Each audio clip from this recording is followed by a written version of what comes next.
Hello students, so today we're going to start a new chapter, chapter number 2, an ant. So our today's topic is an ant. Name the smallest insect you have ever seen and the wisest. Is it the fly? No, it is not. तो आप एक insect बताइए जो बहुत ज़्यादा छोटा भी है और बहुत ज़्यादा वाइज भी है. क्या वो फ्लाई है? नहीं, वो फ्लाई नहीं है. Is it the mosquito? No, not the mosquito. Mosquito भी नहीं है. Then it must be the worm. तो फिर तो पक्का वो worm होगा. No, none of these यानी इनमें से कोई भी नहीं.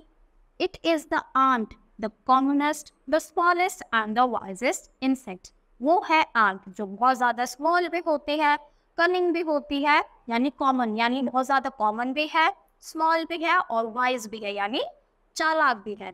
The story of an ant's life sounds almost untrue. यानी आज हम आंट की लाइफ के बारे में पढ़ेंगे और ऐसा लगेगा जब हम उसकी लाइफ के बारे में पढ़ेंगे कि जैसे वो बिल्कुल अनट्रू है यानी वो सच ही नहीं है.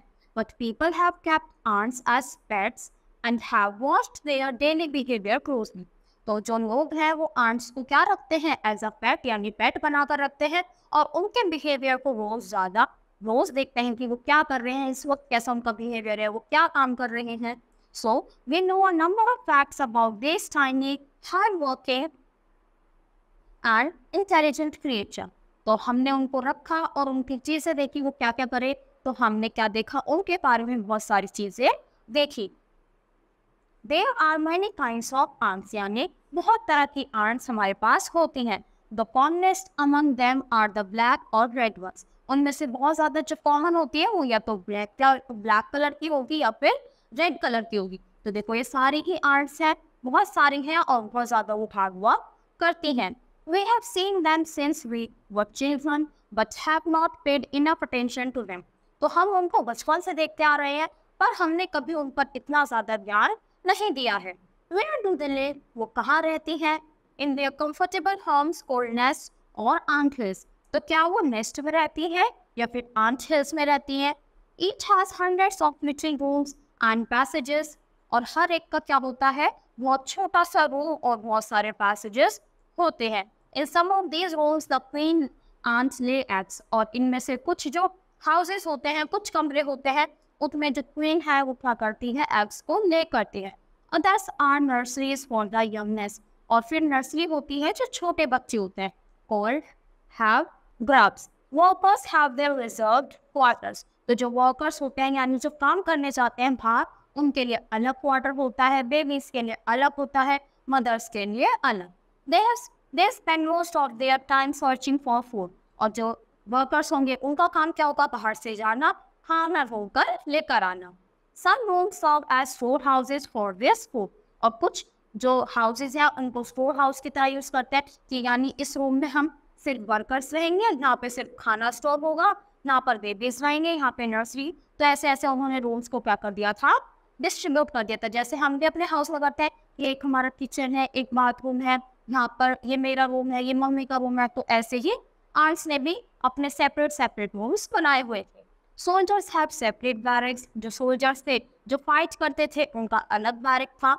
No worker has ever tried to live in a soldier's house. और कोई भी वर्कर ने कभी कोशिश नहीं की उस सोल्जर के बैरक में जाने की. No soldier has ever gone out searching for food. और ना ही किसी सोल्जर को बाहर सर्च में जाना पड़ा फूड के लिए. यानी जिसका जो काम है वो वही करेगा, कोई दूसरे के काम में दखल अंदाजी नहीं करता.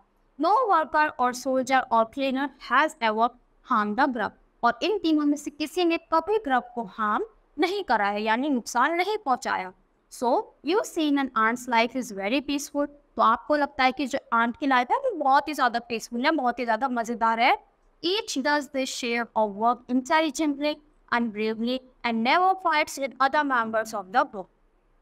तो ये बहुत ज़्यादा इंटेलिजेंट यानी बहुत ज़्यादा होशियारी से, बहुत ज़्यादा अच्छी तरीके से अपना काम करती है और कभी भी दूसरे मेंबर से कभी भी फाइट नहीं करती. अब जैसे हम आपस में हैं, बच्चे खेल रहे हैं, फ्रेंड्स हैं और लड़ेंगे भी साथ और फिर बाद में क्या होगा, खेलेंगे भी और फिर बाद में कुछ हो गया तो आपस में लड़ने भी लगते हैं, शिकायत करने लगते हैं. पर आंट्स में ऐसा कुछ भी नहीं होता.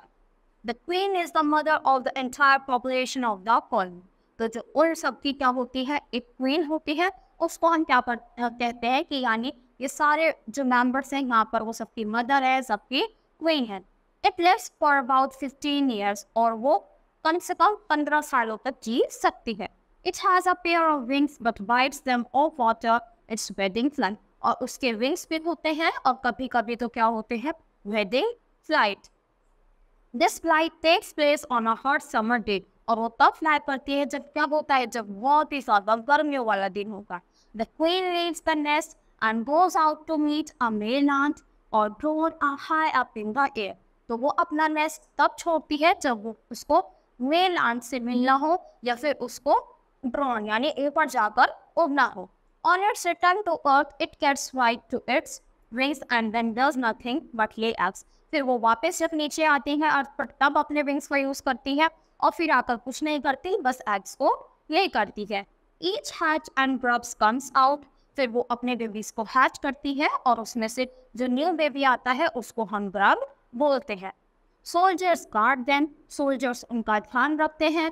Workers feed and clean them and also carry them about daily for airing, exercise and sunshine.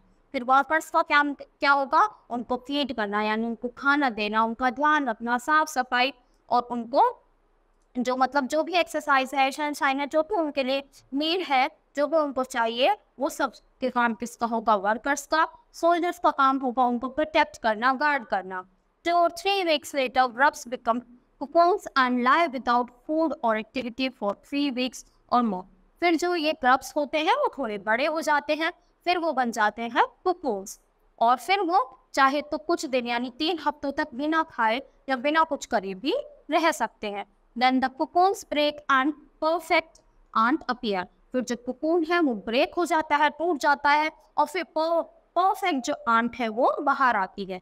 Now it is a time for teaching and training. अब टाइम हो चुका था उसको सिखाने का और उसकी ट्रेनिंग का। New ants learn their duties from old ants as workers, soldiers, builders, cleaners etcetera. तो वो अपनी ड्यूटी किस चीज से सीखती थी, जो पुराने वर्कर थे, वर्कर अपना काम बताएंगे, सोल्जर अपना यानी जो था वो सबसे कुछ कुछ वर्ड सीख के कि अच्छा ये काम ऐसे होता है, ये ऐसे होता है, ये ऐसे करना है। An ant hill is a home not only for ants but also for some creatures। जो ant hill है वो सिर्फ ants का ही घर नहीं होता, उनके बजाय और किस किस क्रीचर का होता है, beetles का, lesser breeds of ants and the green fly। तो ये तीनों creatures भी उसमें रह सकते हैं, किसमें, ant hill में। Why do ants want these alien creatures to live in their nest? तो ये जो आंट्स है ये एलियन यानी जो हमसे अलग हो, हमसे बिल्कुल अलग दिखता हो, उसको हम एलियन बोल देंगे। तो जो ये एलियन क्रिएचर्स हैं इनको आंट अपने आंटली में क्यों रहने देती है? फॉर सेवरल रीजंस, बहुत सारे रीजंस हैं। Some give off smell pleasure to the ant senses और give sweet juices and some are just pets और play things like cats and dogs to human beings. यानी कुछ में से इनको जो स्मेल है वो बहुत ज़्यादा अच्छी आती है, कुछ क्या करते हैं उनको जूसेस देते हैं, कुछ उनके खेलने के काम आते हैं। तो ये सारे रीजंस हैं जो वो उनको वहाँ पे रहने देती है। The green fly is the ant's cow. तो जो ग्रीन फ्लाई होती है वो आंट्स की काउ होती है। The ants train it to give honeydew like milk with the touch of their antennae. यानी जो वो उसका एंटीना टच करती है तो वो क्या होता है, मिल्क प्रोड्यूस करती है, इसीलिए उनको क्या बोला गया है, आंट्स काउ, क्योंकि काउ का काम क्या होता है, मिल्क देना। They milk it just as we milk the cow। वो उसी तरह मिल्क देती है जैसे कि एक cow. Human beings learn as much as ants have। Perhaps they have, but they have not put their learning to good use। They may still learn a few things from this tiny teacher: hard work, sense of duty and discipline, cleanliness, care for the young ones, and above all, upon loyalty to the land where they live। यानी जो लोग हैं वो इनसे कुछ सीखते ही नहीं है, अपना अपना करते हैं।